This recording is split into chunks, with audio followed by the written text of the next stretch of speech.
Sudah dikasih gaji double, habis itu Hakimi lagi nelpon Skriniar dan katanya gara-gara si Hakimi nelpon, Skriniar lebih legowo lagi untuk pergi dari Inter karena kan memang.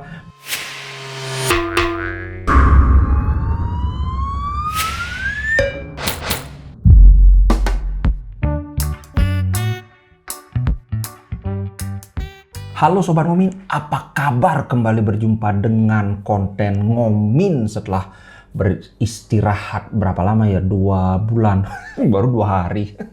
Nah, kali ini aku mau membahas beberapa update seputar transfer yang ini lumayan bikin ketar-ketir, tapi tenang. Oke, sebelum itu aku mau kasih informasi, ini buat toko merchandise Ngomin, aku baru aja masukin 3 barang baru bro. Wih, ini ada kaos dengan desain baru, kemudian ada juga mug, kemudian ada juga casing untuk handphone. Ini aku pakai yang modelnya yang iPhone, tapi ini untuk casing apa aja bisa, itu nanti tinggal diganti aja merek handphonenya apa, tipenya yang mana, nanti itu desainnya akan menyesuaikan. Atau kalau kawan-kawan mungkin terasa ini terlalu dekat dengan kamera, gambarnya bisa diatur. Aku sudah set itu, bisa dikustomisasi oleh kawan-kawan yang berminat. Oke, itu tadi pesan sponsor. Nah, sekarang kita langsung masuk ke bahasan kunci. Kunci Pak. Ini soal Bremer. Kemarin kan, kenapa ini Bremer kok berlarut-larut, kok kayaknya gara-gara Lukaku ini semua gini. Jangan-jangan Inter nyerah nih.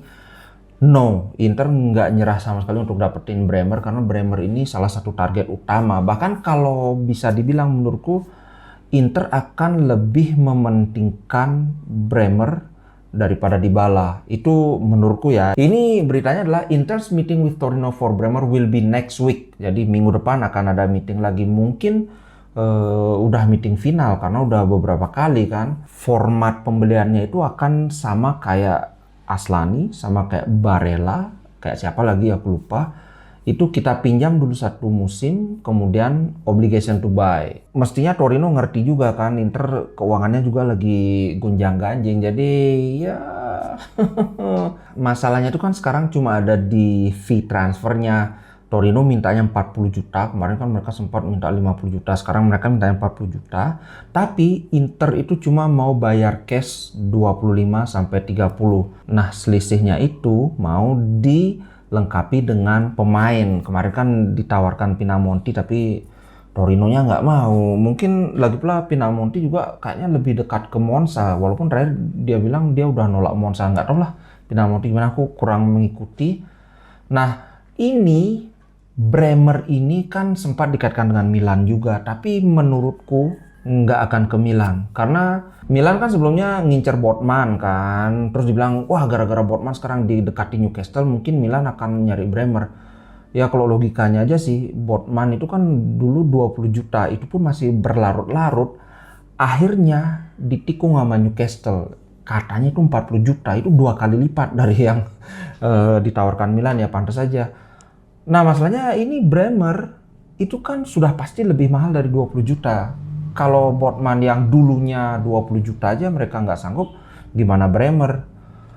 Jadi aku lumayan optimis Bremer kita yang dapat. Tapi optimisnya nggak yang 99%, nggak, ya 75% kita pasti dapat Bremer. Kecuali Newcastle nih, karena dulu Newcastle kan dibilang minat juga sama Bremer, tapi mereka sekarang udah ambil Botman, kayaknya mereka mundur dari perburuan Bremer.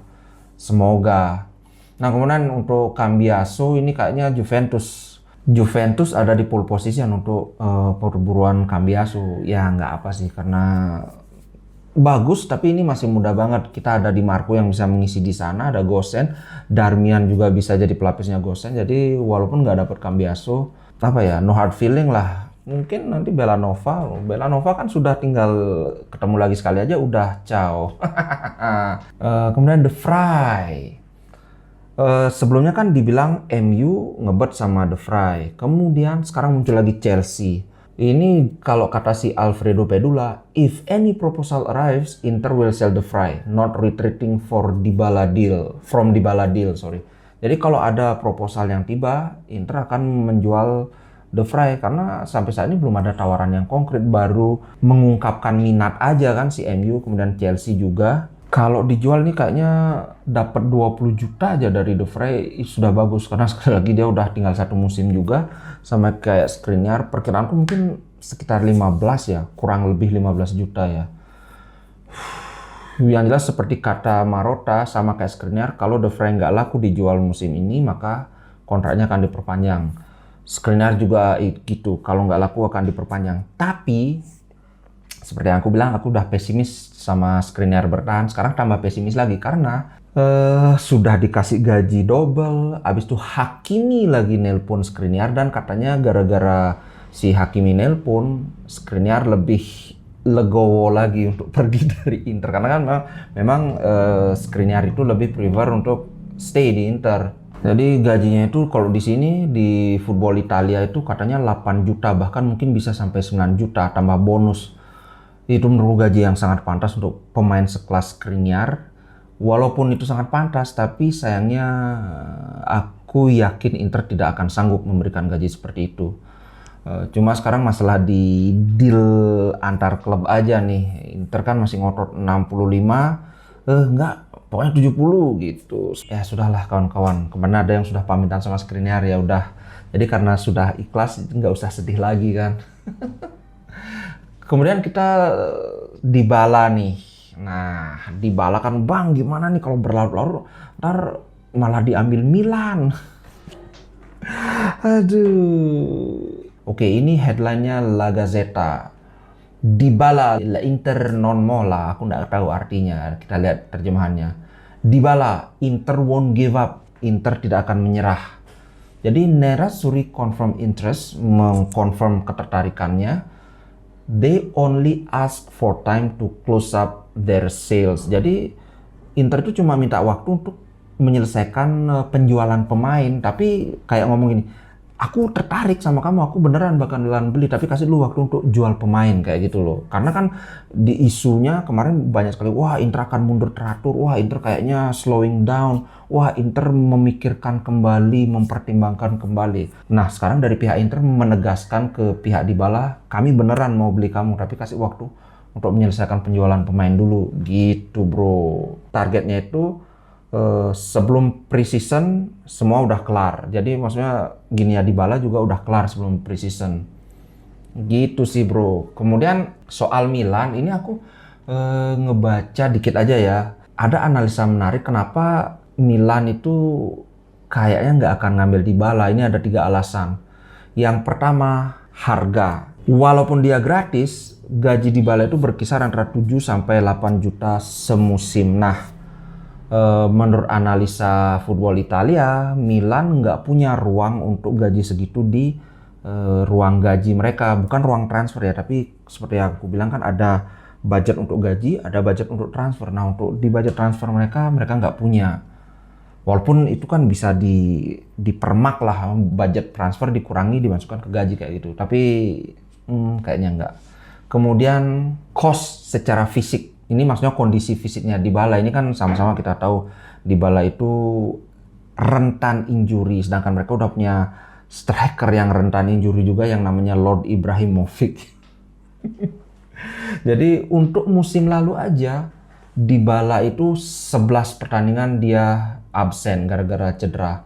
Musim sebelumnya lagi 21 pertandingan dia absen. Wih gila ini.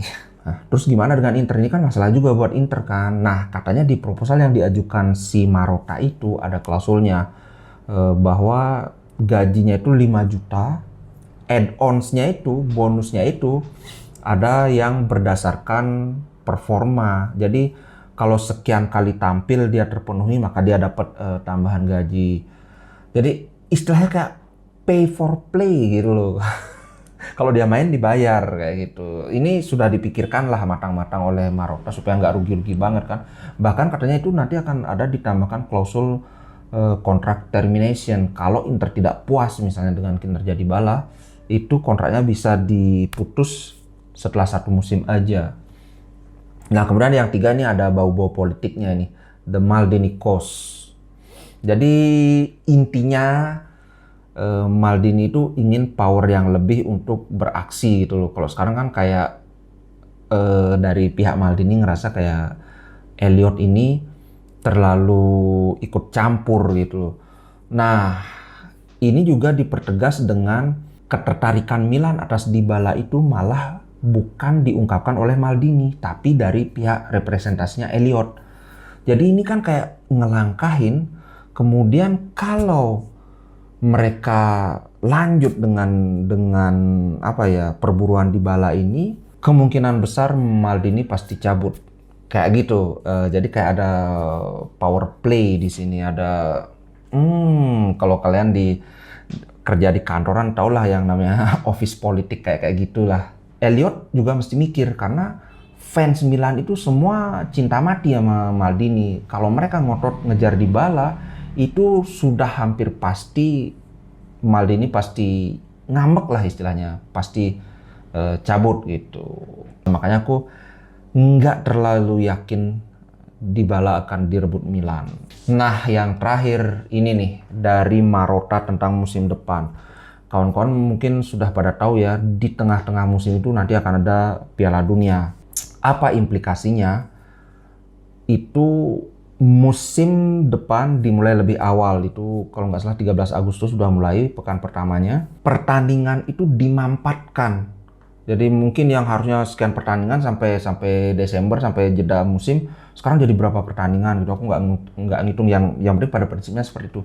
Yang kedua, di saat para pemain harusnya dapat istirahat, Piala Dunia lagi jalan. Jadi mereka nggak dapat istirahat yang cukup. Nah, ini menurut Marotta yang sangat masuk akal, aku setuju banget, akan sangat berpotensi menimbulkan cedera otot pada pemain. Jadinya musim depan itu semua tim, apalagi tim-tim besar ya, karena kan biasanya tim-tim besar itu yang skuadnya itu langganan timnas kan. Tim-tim besar itu sangat membutuhkan skuad yang besar, yang backupnya banyak.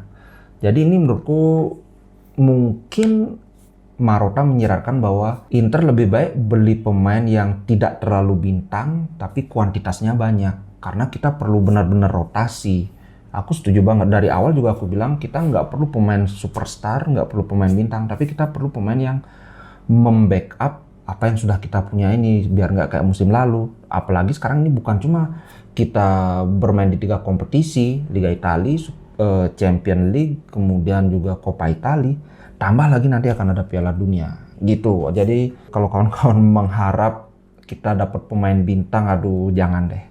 Aku terus terang aja, aku juga lebih setuju dengan Marotta. Lebih baik kita ambil banyak pemain, tapi merata skuad kita. Apalagi yang ada yang, Hakimi balik ke Inter. Aduh, ini Hakimi aja ngerayu Skriniar biar mau ke ini, biar ke PSG. Jadi kok malah Skriniar ditukar Hakimi kan? Bukan tidak mungkin, tapi kayaknya kecil sekali kemungkinannya. Oke, itu dulu untuk konten kali ini.